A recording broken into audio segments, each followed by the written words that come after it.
Bonjour à tous, je suis ravi d'être invité pour la première fois à ces rencontres du ciel et de l'espace.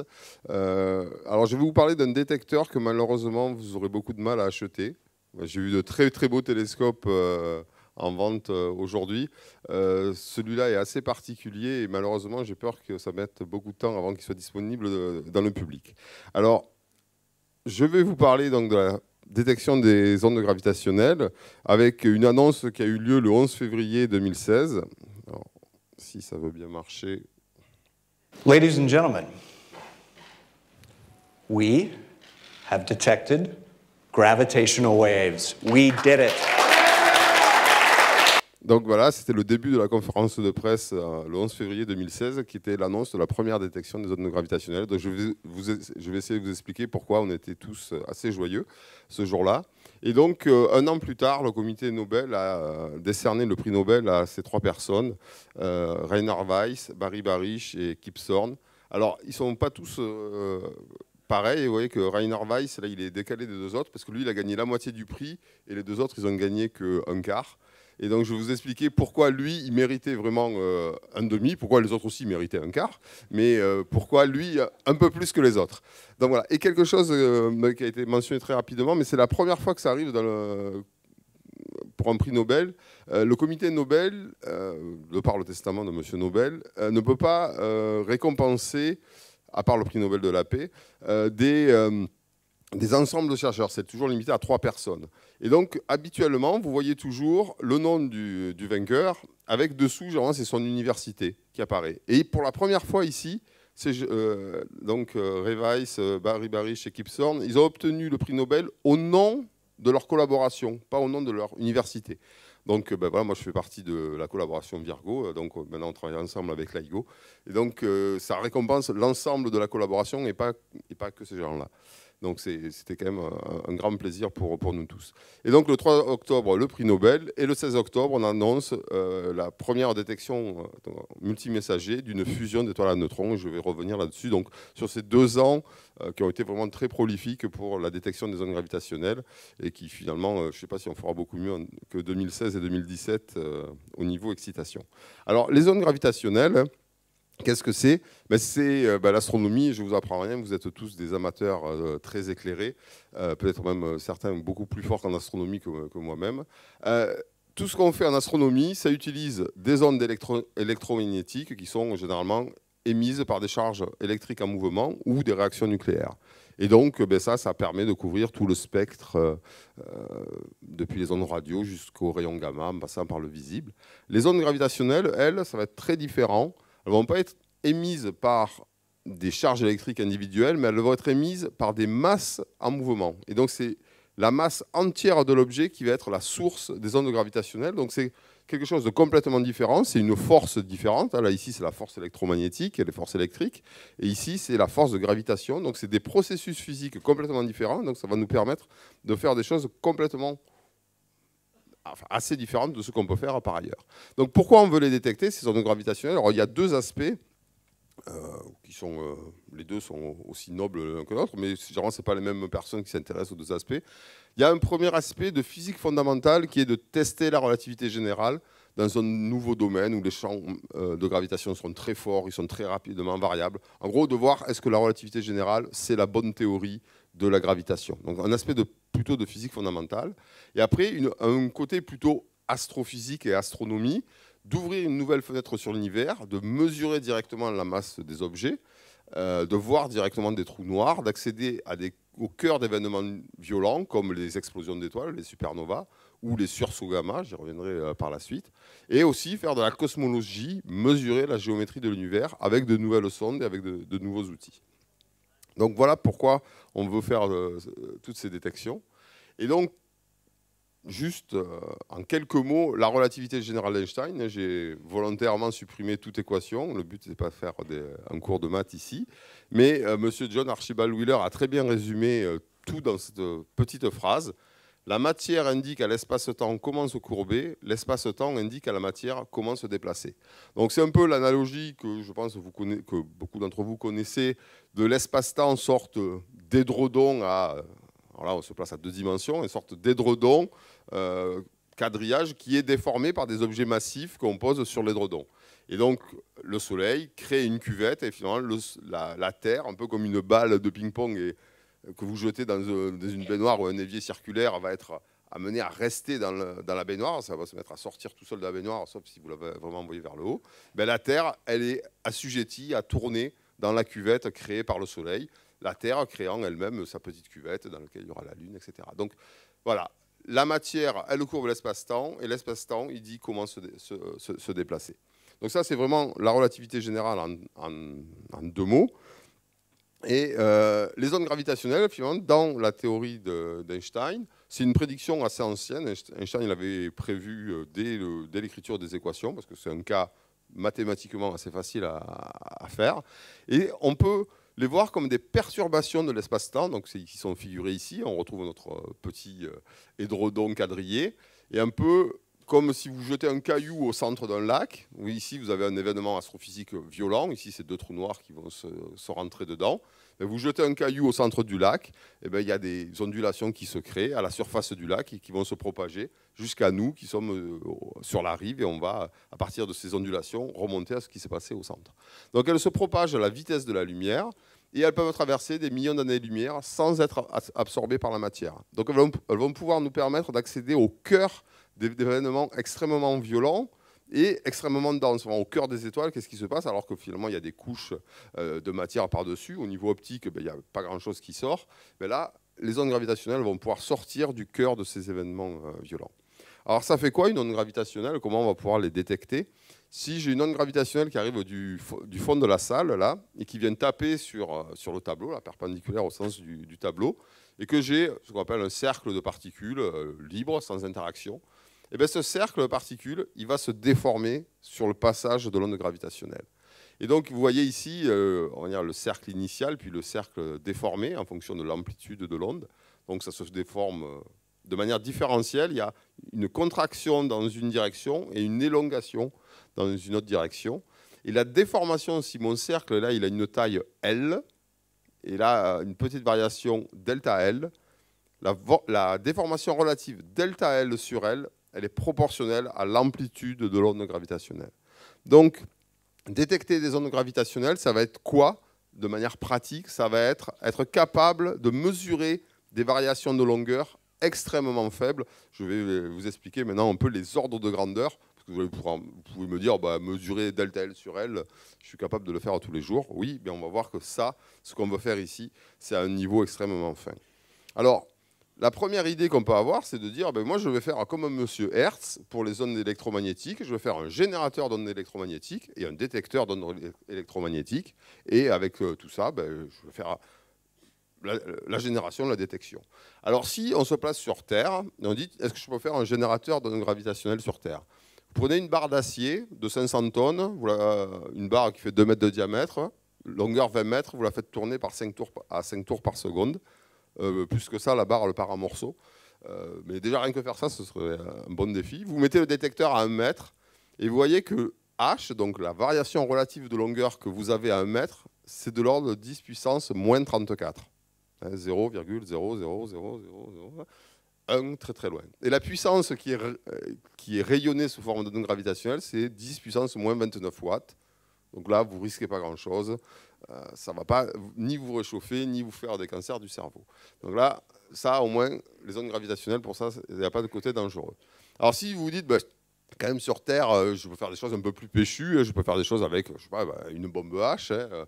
Il y a plein de pays, c'est très à la mode d'en faire en ce moment, ou si vous êtes ami avec Donald Trump. Donc vous pouvez récupérer ça. Vous vous mettez à 10 km à peu près, parce qu'il faut quand même sauvegarder le matériel. Ça serait bien qu'il puisse servir plus qu'une fois. Même à 10 km, vous voyez que l'amplitude, c'est 10 puissance moins 29. Même si vous étiez mis à 10 mètres, vous auriez gagné un facteur 1000, mais c'est quand même pas terrible. Alors pourquoi c'est aussi faible? Je ne vais pas rentrer dans les détails de cette formule, mais ça donne la puissance émise sous forme d'onde gravitationnelle. Et devant, là, il y a un facteur qui est catastrophiquement petit, c'est G, la constante de gravitation, divisé par la vitesse de la lumière à la puissance 5. Donc ce facteur-là, il vaut 10 puissance moins 53. Multiplié par un truc barbare, Q, en gros, ça dit si l'objet il est déformé ou pas. Un ballon de foot, ça vaut 0. Un ballon de rugby, c'est mieux, c'est proche de 1. Et ça, c'est la dérivée au cours du temps. Donc, c'est comment ce truc-là, il se déforme, un peu comme la vitesse, c'est la dérivée de la position, l'accélération, etc. Ben là, on dérive 3 fois par rapport au temps. Mais c'est un truc un peu compliqué, honnêtement. Moi, ça me dit rien, cette formule. Je suis désolé, mais vraiment, ça donne rien. Ça ne dit pas si c'est grand ou pas. Et donc, M. Joe Weber, qui est un des pionniers de la recherche des ondes gravitationnelles, a dit G sur C5 est petit. C5 sur G serait mieux. On ne peut pas lui enlever qu'il avait raison. Et donc, effectivement, on peut réécrire la formule précédente avec des ordres de grandeur. En physique, on aime bien les ordres de grandeur. On n'est pas des matheux, on aime bien les trucs un peu approximatifs. Et on va faire apparaître 3 paramètres importants. Le premier, c'est ce qu'on appelle l'asymétrie de la source. Donc, je vous ai dit, mon ballon de foot, asymétrie nulle, ballon de rugby, asymétrie proche de 1. Donc ça va quantifier à quel point mon objet il est déformé. Donc si j'ai un objet qui est purement sphérique, il ne se passera rien. Donc on a un epsilon carré. Et ensuite, on fait apparaître ce qu'on appelle le rayon de Schwarzschild de la source. C'est la taille qu'aurait un trou noir s'il avait la masse de la source. Et vous voyez que ce terme-là, et R, c'est le rayon de la source typique, et donc vous avez un terme RS sur R, le tout au carré. Donc pour qu'on ait une puissance émise suffisante, il va falloir que l'objet qui nous intéresse, l'objet qui va émettre des ondes gravitationnelles, il soit aussi compact que le trou noir qui a la même masse que lui. Et donc c'est pour ça que sur Terre, le problème c'est qu'on ne sait pas faire des trous noirs, donc on ne peut pas faire de générateur qui vaille le coup. Et le terme qui suit, si V c'est la vitesse typique de la source, vous avez un terme V sur C à la puissance 6, où C c'est la vitesse de la lumière. Et donc pour qu'on puisse avoir des ondes gravitationnelles, il faudra aussi que le phénomène, ce n'est pas tout d'avoir un trou noir, il faudra en plus avoir des vitesses proches de la vitesse de la lumière. Et quand vous mettez tout ça ensemble, ben vous comprenez pourquoi on ne peut pas faire de détecteur, enfin de source d'ondes gravitationnelles sur Terre. On sait faire des choses qui approchent la vitesse de la lumière, mais on ne sait pas faire des objets compacts. Et donc seuls les phénomènes astrophysiques cataclysmiques violents peuvent émettre des ondes gravitationnelles. Alors, juste un petit aparté, parce que je vais être obligé de parler d'objets qu'on appelle les étoiles à neutrons. Et donc, d'où ça vient, les étoiles à neutrons? Donc, en une planche, la vie et surtout la fin de la vie d'une étoile. Une étoile, c'est juste, une étoile comme le Soleil, c'est des réactions nucléaires qui font chauffer l'étoile, qui veulent la faire gonfler, de manière schématique, et la gravitation qui veut que tout s'effondre au centre. Et donc, quand la gravitation l'emporte, ça s'effondre, donc ça devient plus chaud, donc il y a plus de réactions nucléaires qui font gonfler, et donc le Soleil, c'est un savant équilibre entre ces deux effets.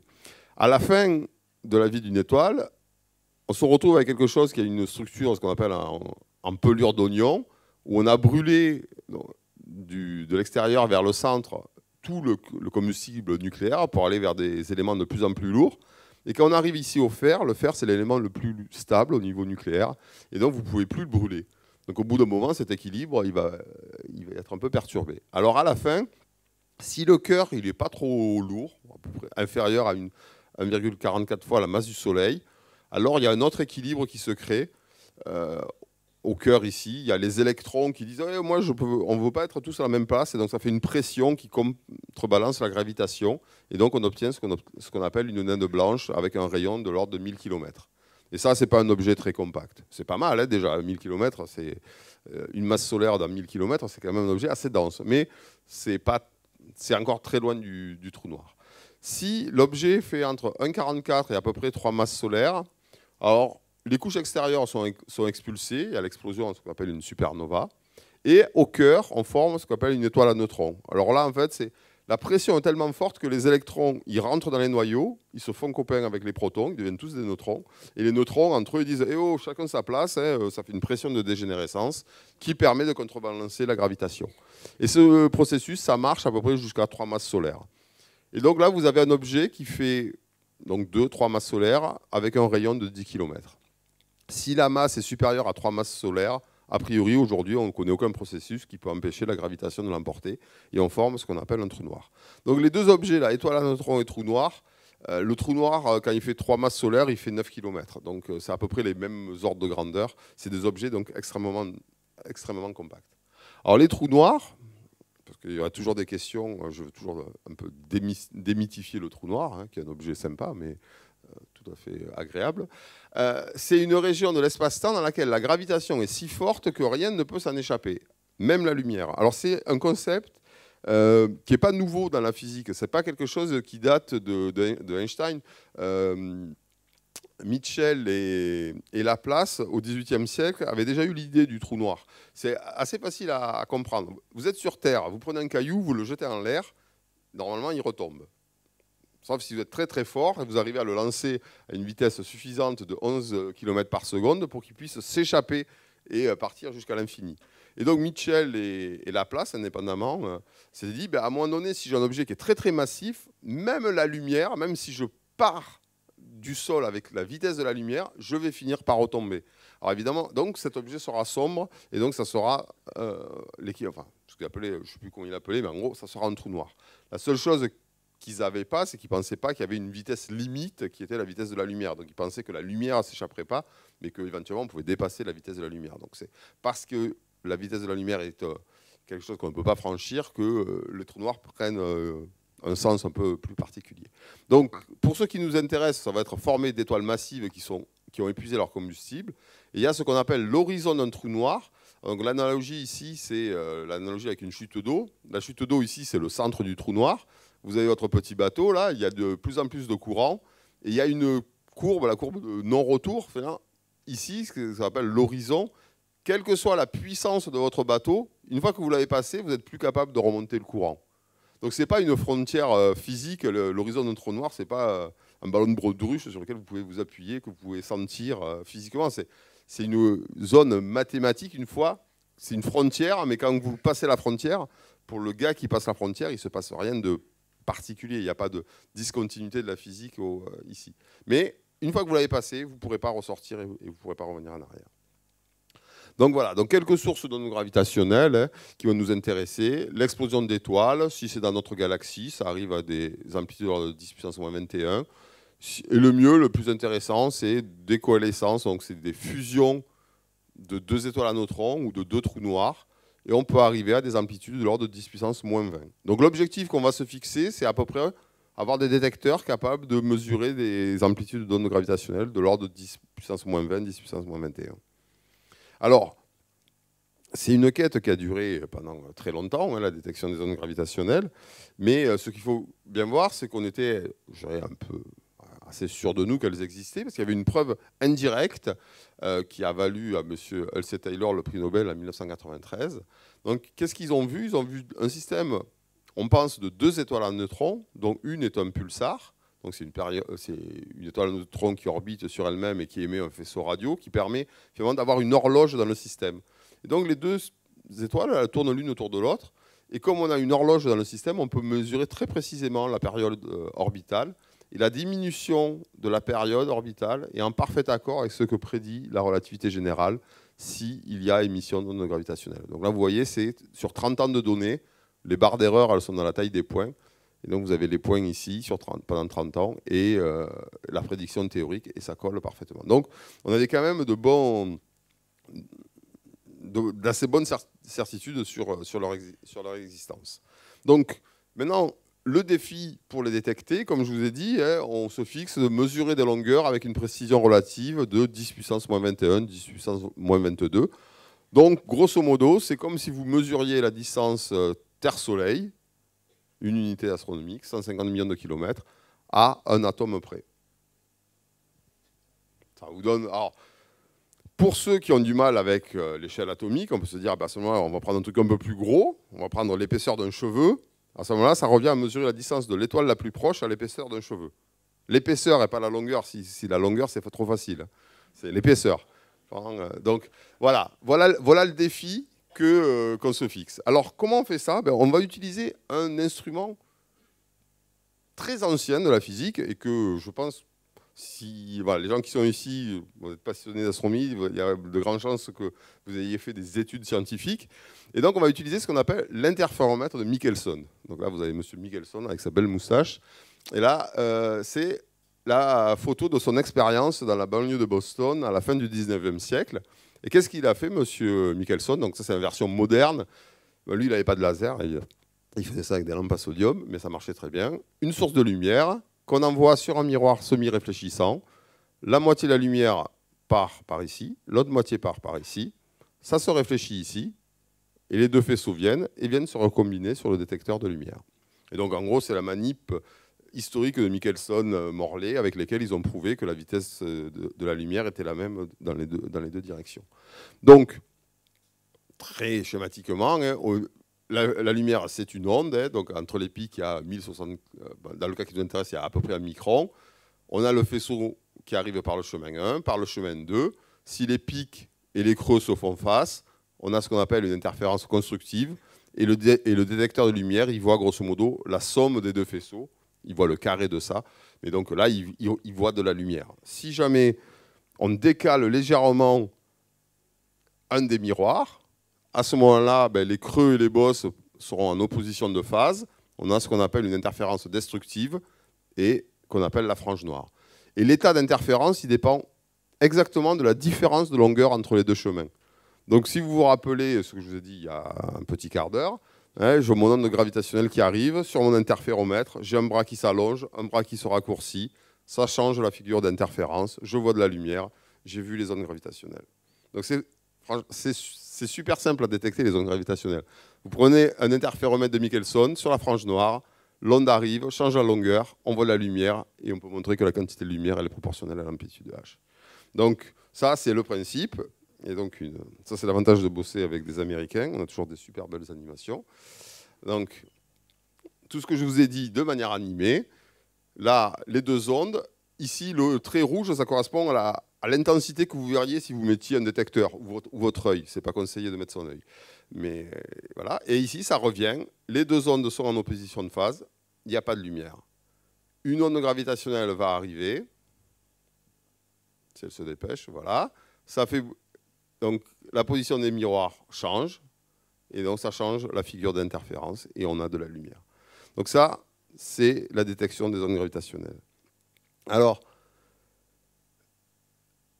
le principe est super simple, presque M. Michelson aurait pu le faire, mais ça a été un travail qui a pris à peu près entre 30 et 40 ans. Donc en 1972, M. Ray Weiss, le premier là, que je vous ai montré, qui a eu la moitié du prix, ben, il écrit un joli papier, qui n'est même pas publié d'ailleurs, c'est vraiment naze, il n'a pas fait de publication avec ça, mais en gros c'est quand même un papier que tout le monde a utilisé, sur lequel tout le monde s'est appuyé, où il a dit, ben, les gars, je pense que les interféromètres, c'est un bon concept pour détecter les ondes gravitationnelles. Par contre, pour que ça marche vraiment, qu'on voit le passage de l'onde gravitationnelle, qu'on ne soit pas masqué par... je sais pas, la fréquence du laser qui change, la puissance du laser qui change, des effets thermiques, les fluctuations de pression de l'air dans l'interféromètre. Tout ça, il a fait la liste un peu de tous les problèmes auxquels il fallait s'attaquer pour arriver à avoir les ondes gravitationnelles. Donc finalement, il a fait un peu la feuille de route des 40 années qui viennent. Il n'avait pas pensé à tout, mais il avait quand même pensé à énormément de choses. Il a dit, voilà, les gars, si vous voulez qu'on y arrive, on peut le faire, mais je vous préviens, il y a du boulot. Donc 70, on démontre la faisabilité. Dans les années 80, il y a les premiers prototypes en laboratoire, avec beaucoup de travail, en particulier en France aussi, autour d'Alain Brié. Et dans les années 90, bah, tout ça, ça marche assez bien. Et on passe aux projets. Les projets LIGO aux États-Unis et Virgo en France et Italie sont lancés, sont approuvés. Alors ça, c'est une vue actuelle d'un interféromètre. Vous reconnaissez le laser, la séparatrice, les miroirs. Ça a juste été un peu amélioré en rajoutant quelques miroirs supplémentaires et en faisant des bras qui font 4 km de long. Donc, il n'y aura que les gens qui ont un grand jardin qui pourront avoir leur interféromètre chez eux. Les autres, ça va être plus compliqué. Vous n'êtes pas obligé d'avoir un grand terrain qui fait ça. Un L le suffit, mais il faut quand même 4 km de long. Enfin, ça, 4 km pour LIGO, Virgo, c'est 3 km. Donc, c'est un Michelson, mais on va dire un peu boosté, quoi, pour qu'il soit un peu plus costaud. Dans les années 2000, on fait les premières prises de données, LIGO, Virgo, mais on ne détecte rien. Il n'y a pas d'événement. Mais on arrive à la sensibilité prévue de ces instruments. On arrive à les faire marcher comme on avait prévu de les faire marcher. Et ça, c'était bien, parce que du coup, on a pu convaincre les gens de remettre un peu d'argent pour passer à la version ce qu'on appelle avancer, et donc gagner un facteur 10 dans la sensibilité. Donc finalement, c'est être capable d'entendre 10 fois plus loin les événements, détecter 10 fois plus loin. Alors 10, on va dire, ouais, c'est pas 10, ça se dissocie de pas grand-chose. Ben, en fait, si on entend 10 fois plus loin, comme on est sensible à l'amplitude, en fait, le volume d'univers, il va être 1000 fois plus grand. Donc, c'est-à-dire que là où vous aviez peu d'événements, ben, si vous avez 1000 fois plus. Alors, bon, si c'est 0, 1000 fois 0, ça fait toujours 0. Mais comme l'avait très bien dit Raymond DeVos, 1000 fois, 3 fois rien, c'est plus 0 déjà. Et donc 3 fois rien fois 1000, c'est peut-être quelque chose. Donc on construit, et en 2015, on démarre la prise de données avec Advanced LIGO, qui est 3 fois plus sensible. Donc finalement, un volume d'univers 27 fois plus grand. À terme, dans les années 2020, on espère atteindre ce 10 fois plus sensible. Alors, vraiment, construire LIGO et Virgo, c'est un défi technologique incroyable. À une époque, avant qu'on détecte les ondes gravitationnelles, j'étais capable de faire 1 heure sur cette planche, enfin, détaillé avec d'autres photos, mais grosso modo sur le défi technologique. Là, c'est résumé en une seule planche. C'est mettre tout ça sous vide, avoir des miroirs. Là, vous voyez, c'est des miroirs qui font 40 kg, 40 cm de diamètre à peu près, avec un traitement de surface. La flèche du miroir, là, le rayon de courbure du miroir, c'est 3 km 450. Donc ça fait une flèche de 1 micron qui est contrôlée à mieux que le nanomètre. Donc voilà, c'est des objets absolument magnifiques. Il faut s'isoler du sol, etc. Bon, c'est vraiment un défi technologique immense, mais que maintenant on arrive à faire correctement. Aujourd'hui, il y a 3 interféromètres qui sont en fonctionnement, qui sont opérationnels. Donc 2 LIGO, un à Hanford dans l'État de Washington, l'autre à Livingston en Louisiane, à côté de Bâton Rouge. Donc un a des migales noires et l'autre a des crocodiles. C'est sympa. Et nous, c'est Virgo en Italie. La tour de Pise est juste là. La ville de Pise est à côté. C'est super sympa. Et il n'y a pas d'animaux dangereux. À terme, il y aura le projet Cagra qui va bientôt être opérationnel. Et puis, il y a le projet d'en construire un des LIGO en Inde. Donc ici, c'est ce qu'on appelle la sensibilité des instruments. Ce qu'on essaie d'améliorer. Ça dit, en fonction de la fréquence de l'onde, on n'est pas capable de capter toutes les ondes gravitationnelles qui existent. Mais nous, on va regarder les ondes qui sont entre 10 Hz et à peu près 10 kHz. Donc on voit qu'on atteint à peu près ces sensibilités de 10-21, 10-22. Donc c'est là où on était à la fin de la première génération. Et en septembre 2015, ben voilà, on avait déjà gagné là, ce facteur 3, et à basse fréquence c'était bien plus, mais à l'endroit le plus sensible, autour de 200 Hz, on avait gagné un facteur 3. Et au mois d'août, ben, Virgo est rentré dans la danse. Alors tout le monde n'est pas à égalité, mais grosso modo, Livingston est le plus sensible. En rouge, il est...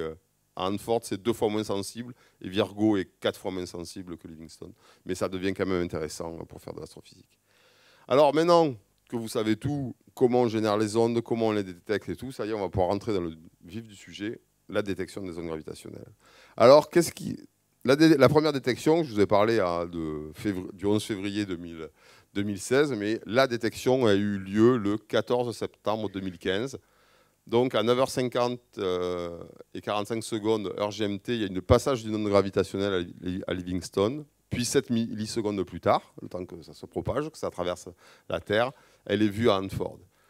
Alors en permanence, ce qu'il faut comprendre, c'est que un détecteur comme LIGO, Virgo, c'est grosso modo une radio que vous mettez sur une station qui n'existe pas. Donc la sortie du détecteur, si vous le branchiez sur un ampli audio, ça ressemble à ça. Voilà, pendant des heures et des jours et des mois. Ce qu'il faut, c'est qu'à un moment donné, vous allez capter une radio. Et là, il faut être attentif. C'est là où tout va se passer. Alors évidemment, on n'utilise pas des étudiants pour ça, ils ne résistent pas. Le taux de perte est beaucoup trop élevé. Donc, ce qu'on fait, c'est qu'on a des algorithmes automatiques alors il y en a qui regardent directement en ligne dès que les données sont prises, et puis après d'autres qui regardent, on va dire, un peu plus calmement, avec un peu plus de temps, on va dire, hors ligne. Donc, on a des algorithmes assez robustes, et 3 minutes après, un des algorithmes qui cherche les signaux courts, impulsionnels, détecte quelque chose, et là, message d'alerte. Alors, on a vu un truc qu'on n'avait jamais vu avant, ça ressemble à rien de ce qu'on avait déjà vu dans le détecteur. Donc, à 10h50, premier courriel, la première réaction, ça a été « Ok, on est capable, en poussant les miroirs, de simuler le passage d'une onde gravitationnelle. C'est l'équipe qui fait ça, qui a oublié de le signaler, et que, donc ils ont mis un signal artificiel, donc on ne s'emballe pas. Mais à 11h10, on dit non, promis, parce que du coup c'était quand même là, c'était une heure raisonnable en Europe, par contre c'était la nuit aux États-Unis, donc on a réveillé les gens et tout. Non, promis, hier on n'a rien fait, on n'a pas fait les cons, promis. Et on a une confirmation officielle à 17h59 le même jour. À 11h20, l'événement est identifié comme vraiment une binaire de trou noir parce qu'il a une signature assez particulière. Et à 11h45, la qualité des données, les interféromètres marchaient bien. Donc vous voyez qu'en 2 heures à peu près, on se dit, les gars, ça fait 20 ans qu'on court après, enfin 40 pour certains, moi ça faisait 20 ans. Et dit, là, on a peut-être enfin touché le Graal, quoi. Donc on était un peu excités. Alors, on ne pouvait pas être trop excités parce que notre cantine, il y avait plein d'autres physiciens, on ne peut pas dire grand-chose. Mais on était quand même très excités. Et donc qu'est-ce qu'on a vu ? Ben là, c'est les données temporelles des interféromètres de LIGO. Mais ici, c'est ce que je vous disais tout à l'heure. Et puis là, vous voyez qu'il y a des oscillations qui se forment, dont la fréquence augmente au cours du temps et l'amplitude augmente au cours du temps. Et ce qui est incroyable, c'est que, bizarrement, à 5000 km de distance, vous voyez la même chose. Et qu'en plus, on voit, ici, il y a une courbe lisse dessus, c'est ce que prédit la relativité générale pour la fusion de 2 trous noirs. Et vous voyez qu'en plus, ça a l'air d'assez bien collé. Quand vous superposez, en tout cas au niveau temporel, au bruit près, c'est à peu près compatible. Alors ces signaux, il y a un autre moyen de les regarder, c'est de regarder un peu comme une partition de musique. Vous avez les notes en fonction du temps. Mais une note, c'est juste une fréquence finalement. Mais ici, vous avez, en fonction du temps, la fréquence du signal et la couleur vous donne la force des notes de cet endroit-là. Et vous voyez qu'on a cette représentation dite temps-fréquence, on voit un signal dont la fréquence augmente au cours du temps et il devient de plus en plus fort. Et cette signature-là, elle est très particulière, on n'a rien dans le détecteur de connu qui est capable de faire ça. Alors, finalement, on a beaucoup travaillé pour bien comprendre si on n'avait pas fait de bêtises. Hein. L'événement, il a été vu le 14 septembre, on l'a annoncé le 11 février. Donc pendant 6 mois, on a tous bossé comme des fous furieux pour être sûr qu'on n'avait pas fait n'importe quoi. Donc qu'est-ce qu'on a vu? C'est a priori 2 trous noirs, un qui faisait à peu près autour de 35 masses solaires, l'autre à peu près autour de 30, qui tournaient l'un autour de l'autre, qui ont fusionné pour en former un seul, qui fait autour de 62 masses solaires. Il y a à peu près 3 masses solaires d'énergie qui ont été émises sous forme d'ondes gravitationnelles. Et la probabilité qu'on se soit trompé, parce qu'en physique, il n'y a pas de...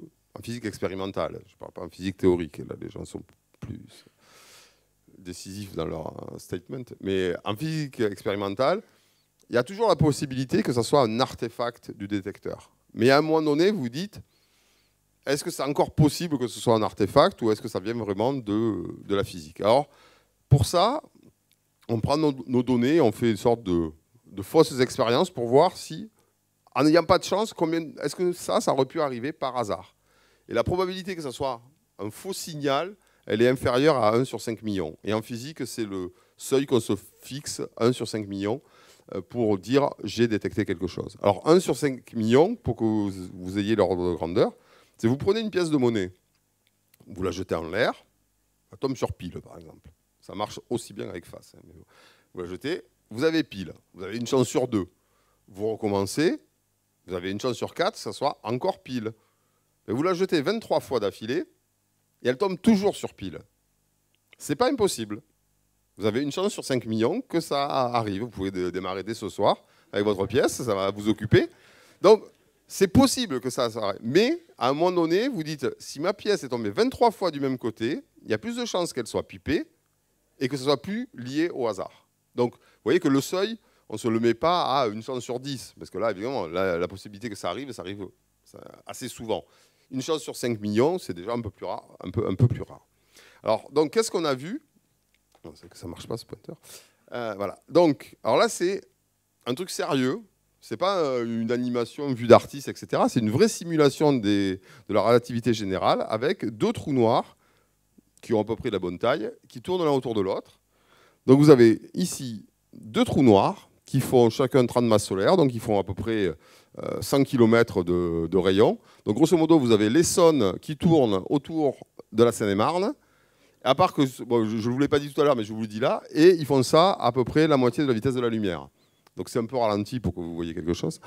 Et donc, bon, dessous, grosso modo, là, c'est la force de la gravitation. Donc on reconnaît le puits, là, mon matelas qui s'enfonce. Donc ça, c'est les deux trous noirs qui tournent l'un autour de l'autre et qui se rapprochent et qui émettent des ondes gravitationnelles. Et plus ils se rapprochent, plus ils en émettent. Et c'est catastrophique. Donc là, on ralentit, c'est vraiment la fin. Les deux trous noirs sont encore indépendants, tournent l'un autour de l'autre et vont fusionner pour en faire un seul. L'espace-temps est extrêmement déformé. Pour en former un seul qui va vibrer pour se calmer et revenir un trou noir sphérique. Donc, il y a eu émission d'ondes gravitationnelles et ces ondes gravitationnelles émises, c'est ce que vous voyez là, en rose, qui va partir et qui va arriver jusqu'à nous. Donc là, c'est vraiment la résolution complète faite par ces gens-là des équations de la relativité générale dans le cas qui nous intéresse. Donc, depuis, ça c'était le premier événement, GW, donc Gravitational Wave, 2015, septembre, le 14. Donc c'est comme ça, tous leurs petits noms. C'est comme ça. À la même époque, donc, vous voyez qu'un mois après, on a eu un autre événement. Alors lui, il n'a pas eu le droit de s'appeler GW, il s'appelle LVT, ça veut dire LIGO Virgo Trigger, parce qu'il n'a pas passé ce cap de 1 sur, inférieur à 1 sur 5 millions. Il est à 1 sur 100 000 à peu près. Donc il y a de bonnes chances que ce soit 1, mais pas suffisant pour dire. Si on n'avait eu que ça, on n'aurait pas pu dire on a une détection. Et on en a eu un autre qui est arrivé le lendemain de Noël. C'était sympa, franchement. Pour un truc qui est parti il y a 1,4 milliard d'années, arrivé juste le lendemain de Noël, c'était quand même bien visé. Donc c'était quand même un beau cadeau. Et donc, voilà, la première prise de données, on a eu, on va dire, 2 événements et demi. Et donc, on a annoncé celui-là, mais on avait celui-là sous le coude. Donc, il y avait un côté assez rassurant de dire, a priori, si on s'est planté une fois, on se plante une deuxième fois. C'est vraiment qu'on se plante souvent. Et donc, on a fait une deuxième prise de données. Et vous voyez qu'on a d'autres signaux. Alors, la longueur, le temps que ça dure, ça dépend de la masse des objets. Ça permet de mesurer la masse des objets, etc. Et puis, Virgo rentre en jeu, arrive au mois d'août 2017. Donc tout ce qui est 1708 XX, après Virgo était là. Donc le 14 août, premier événement vu par 3 détecteurs simultanément, et je vous montrerai en quoi c'était intéressant. Et surtout le 17-8-17, donc c'est facile, ça se lit dans les deux sens. Un événement qui est assez différent. Parce que l'amplitude est beaucoup plus faible, mais au lieu de durer l'ordre de 2 secondes, il dure beaucoup plus longtemps. Alors je vous la fais brève, parce qu'il dure 40 secondes. Donc, si je suis capable d'accélérer ce processus, mais non, voilà, non. Une fois sur 2, on perd la main. Là, donc vous allez attendre 40 secondes. Et il y a une sortie audio. Pour l'instant, vous n'entendez rien, mais sur la fin, vous allez entendre le signal.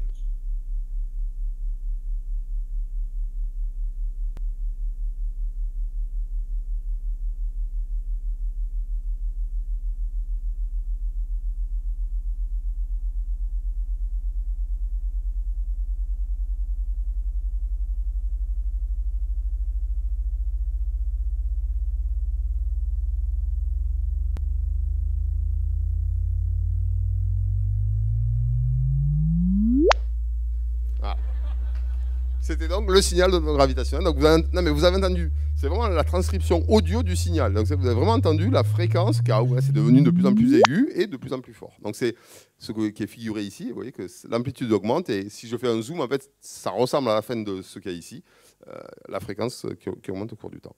Alors là, qu'est-ce qu'on a vu? C'est donc c'est beaucoup plus long parce que c'est 2 étoiles à neutrons. Ça met plus de temps pour perdre de l'énergie. Donc ça prend à peu près 1 minute. Mais sinon, c'est à peu près le même phénomène. Et donc, le problème, c'est qu'avec un seul détecteur, les ondes gravitationnelles, vous n'avez pas de détecteur, c'est pas directionnel comme détecteur. C'est posé sur la Terre, et puis les ondes, elles arrivent comme elles arrivent, un peu de côté, un peu dessus, etc. Donc, quand vous n'avez que 2 détecteurs, pour trouver la source dans le ciel, c'est la différence des temps d'arrivée qui vous dit où vous êtes. Ben, un peu comme marchent les oreilles.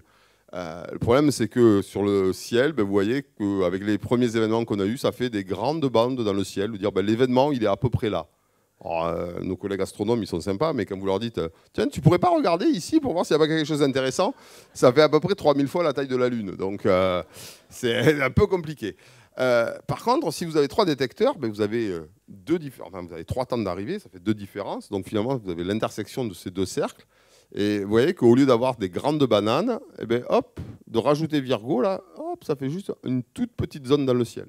Et là, dans cette petite zone-là, ben, vous pouvez dire aux gens, ben, commencez à pointer. Et en plus, le signal, il nous renseigne sur la distance de la source. Donc, ce n'est pas seulement dans le ciel, une pastille dans le ciel, c'est aussi un volume qui est donné. Donc, là, dans le volume dans lequel il fallait chercher, pour cet événement-là, il n'y avait que 49 galaxies. Donc c'est assez facile de pointer, regarder les 49, qu'est-ce qui s'est passé là. Donc les gens ont regardé, ça c'était la galaxie donc NGC 4993, hein, qui est moche, on peut le dire, hein, rien de particulier. Mais ce qui est important, c'est que ça c'est 20 jours avant, et ça c'est 10 heures après, et vous avez quelque chose qui est apparu ici. Et alors, donc nous, on voit ça, hein, et en même temps, le satellite Fermi, qui observe le ciel en rayon gamma, voit aussi quelque chose avec une boîte d'erreur assez grande, mais qui recouvre la même zone. Alors, à nouveau, hein, c'est une animation, donc c'est notre visualisation temps-fréquence ce coup-ci, hein, mais ça c'est le signal de Virgo, LIGO. Et ça, c'est le signal de Fermi. Les rayons gamma ne font pas de bruit normalement, donc on était obligé de... Mais donc vous avez ce signal très clair de fréquence qui augmente au courant, là, vraiment un truc très très beau. Quand vous voyez ça dans les données, franchement, vous dites, c'est bon, là on a... Jamais on pensait qu'on verrait un truc comme ça. Aussi bien, là, parce que là vous le voyez à l'œil, il n'y a même pas de trucage. On a appelé personne pour le faire, on l'a fait tout seul. Ça sort comme ça des données, quoi. C'est juste incroyable. Et donc 2 secondes après, un signal qui vient du satellite Fermi, donc en coïncidence. Donc avec tout ça, les gens ont commencé à s'exciter, se dire oula, mais un événement étoile à neutrons, un sursaut gamma en parallèle, il y a vraiment beaucoup de physique, il y a beaucoup de choses à faire. Donc pour ceux que ça intéresse particulièrement, demain, il y a Frédéric Daigne, qui est un collègue très compétent, un très bon pédagogue, qui fait dans cette même salle une conférence sur les sursauts gamma et ondes gravitationnelles. Donc si vous voulez tout savoir sur ça, lui, c'est l'expert français de la chose, donc il vous en dira beaucoup plus que moi. Mais grosso modo, qu'est-ce qui se passe? On a 2 trous noirs, enfin, il y a 2 étoiles à neutrons qui vont fusionner, il y a un jet qui va être émis, et ce jet, il va venir taper dans le milieu interstellaire, il va y avoir des ondes de choc, et ces ondes de choc vont émettre de la lumière en rayon gamma, en rayon X, en visible, etc., jusqu'en radio.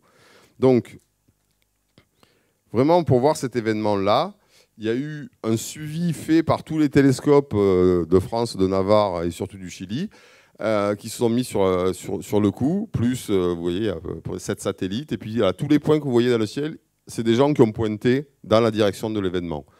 Je pense qu'au mois d'août, à partir du 17 août jusqu'à fin août, il n'y a aucun télescope sur Terre de moins de 4 mètres qui n'est pas pointé dans cette direction. Donc il y a 6 groupes qui ont détecté l'événement indépendamment, et après ça a été suivi en ultraviolet, en rayon X, en infrarouge, en radio, etc. Et donc l'événement a été vu sous toutes ses coutures et même continue à être regardé. Alors donc là, ce que je vais vous montrer ce coup-ci, c'est pas la résolution des équations générales. Là, c'est une vue d'artiste. C'est juste, c'est joli, mais c'est pas de la physique. Enfin, ça ressemble, ça parle de physique. Donc, vous avez 2 étoiles à neutrons qui tournent l'une autour de l'autre, qui se rapprochent jusqu'à fusionner. La fusion se produit, il y a éjection de matière suivant un jet. Au cœur, il y a ce qu'on appelle une kilonova, puis le jet vient taper le milieu interstellaire. Et donc, on mesure la lumière qui est ici, la lumière qui est là, etc. Donc ça, c'est quelque chose fait par la NASA. Ils sont très forts pour faire ça. Entre autres, ils sont très forts pour faire d'autres choses, mais pour faire de la pub, ils sont très très forts. Donc, on a vu ce qu'on appelle une kilonova. Donc, c'est ce cœur de matière très très chaud qui émet de la lumière dans toutes les directions, qui est chauffé par de la radioactivité, qui se refroidit au cours du temps au fur et à mesure que ça gonfle, et dans lequel, Alors, il y avait un problème en astrophysique, on avait du mal à savoir d'où venaient les éléments lourds. Eh bien, enfin, lourds, c'est-à-dire au-delà du fer, comme l'or, etc. Eh bien, on pense que c'est là-dedans que c'est créé.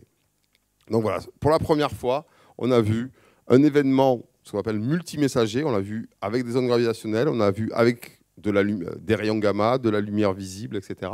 Donc une coalescence de deux étoiles à neutrons, le sursaut gamma associé qu'on voit 2 secondes après, plus quelques jours après, on voit encore ce qu'on appelle l'afterglow, et on voit ce qu'on appelle pour la première fois une kilonova, donc au cœur de la coalescence. Donc qu'est-ce qui nous attend maintenant pour le futur? J'espère qu'il sera aussi brillant que les 2 années qu'on vient de passer. On vient de finir donc, la prise de données qu'on appelle O2. Là, en 2019, on va partir pour un an, ça s'appelle O3. Donc le but, c'est de gagner à peu près, pour Virgo, un facteur 2. Pour LIGO, c'est à peu près aussi un facteur, il est à 80, 90, donc un facteur 1,5. Donc refaire une campagne de 1 an de prise de données. Vous voyez que si on gagne un facteur, même 50%, quand vous le mettez au cube, ça fait, au lieu d'avoir un événement tous les mois, tous les 2 mois, on va arriver à un événement tous les 15 jours. Donc on va passer dans un mode assez, je dirais pas routinier, mais avec beaucoup de physique à faire. Alors, avant de conclure, ça c'était, quand j'étais jeune, un transparent donc, qui date de 2004, que je montrais à la fin de mes séminaires pour montrer à quel point c'était quelque chose de difficile et que c'était un travail de longue haleine, un peu de bâtisseur de cathédrale. Donc c'est des citations de M. Kipthorne. Kipthorne, c'était le troisième qui a eu un quart. Bon, c'est un mec sérieux, c'était le conseiller scientifique sur Interstellar. Donc ça prouve quand même que c'est pas n'importe qui. Voilà, maintenant, il est aussi prix Nobel, mais je pense que c'est plus important d'être sur Interstellar. Donc c'est un théoricien très, très brillant, voilà, qui a beaucoup fait pour les ondes gravitationnelles, qui a été un des pères de LIGO. Donc Ray Weiss, il était le grand-père, mais il était aussi le père, alors que lui, il n'était que le père, donc c'est pour ça qu'il n'y a eu qu'un quart. Donc voilà ce qu'il a dit au cours du temps. Le futur de l'astronomie gravitationnelle semble brillant en 72. Puis, toujours optimiste, disait après, on va y arriver. 2001, ça va marcher sous peu, en 95. En 2001, on va y arriver. Et en 2002, d'ici 7 ans, on va y arriver. On ne peut pas dire... c'est un théoricien, on ne peut pas lui en vouloir. Voilà, c'est des gens qui ne sont pas toujours bien connectés à la réalité. Mais non, je galège, évidemment. Non, mais c'est tout ça pour montrer que c'est parce qu'il y a eu des gens comme Kipthorne, parce qu'il y a eu des gens comme Ray Weiss qui, depuis les années 70, ont cru au projet, l'ont soutenu, ont réussi à motiver les agences de financement, mais aussi des physiciens. À la fin, le papier qui décrit la première détection, on est 1004 à le signer. Donc c'est 1004 physiciens, ça compte même pas les techniciens, les ingénieurs qui ont participé. Donc c'est un travail de plusieurs milliers de personnes pendant 20, 30 années. Et c'est parce qu'il y a eu des gens comme ça qui y ont cru tout le temps que c'est arrivé au bout. Ça aurait été facile finalement, au bout dans les années 80, de dire non, mais c'est trop compliqué ce défi, passe à autre chose. Il y a des sujets beaucoup plus bateaux à traiter. Non, il y a des gens qui étaient motivés, qui sont battus jusqu'au bout. Et voilà, c'est grâce aussi à eux qu'on a détecté les ondes gravitationnelles après 40 ans. Donc voilà, c'est un travail vraiment de longue haleine, un peu de bâtisseur de cathédrale, mais voilà, qui est arrivé au bout. Alors, j'ai repris mon transparent du début. Pourquoi on fait tout ça, finalement? Eh bien, tester la relativité générale dans un nouveau domaine, c'est en cours. Il y a beaucoup de théories de la gravitation qui ont disparu du paysage après tout ce qu'on a mesuré. Donc ça, c'est bien. Ça va continuer, évidemment. Aujourd'hui, la relativité générale semble être la bonne théorie. On n'a pas d'indication que ce n'est pas la bonne théorie. Et ensuite, faire de l'astrophysique, voir des trous noirs, on l'a fait. On a mesuré directement leur masse. On va continuer à le faire, évidemment. On a vu des sursauts gamma, on a accédé au cœur d'événements violents. Il y a encore du boulot à faire. On n'a pas vu encore une supernova. Donc ça, c'est un peu le prochain défi. On espère pour O3 qu'on aura de la chance. Il y a tout ce qui est inconnu, qui est à faire. Pour l'instant, on n'a pas eu de surprise. On n'a vu que les choses attendues. Et faire de la cosmologie, ça y est, on commence à en faire aussi. C'est le début, mais on rentre aussi dans ce domaine. Donc vraiment, le programme scientifique qu'on voulait adresser, vraiment, on commence à l'adresser de manière sérieuse. Donc vraiment, pour toutes ces raisons, on peut dire que LIGO Virgo ouvre vraiment une nouvelle fenêtre sur l'univers, 4 siècles après l'invention de la lunette de Galilée. Je vous remercie pour votre attention.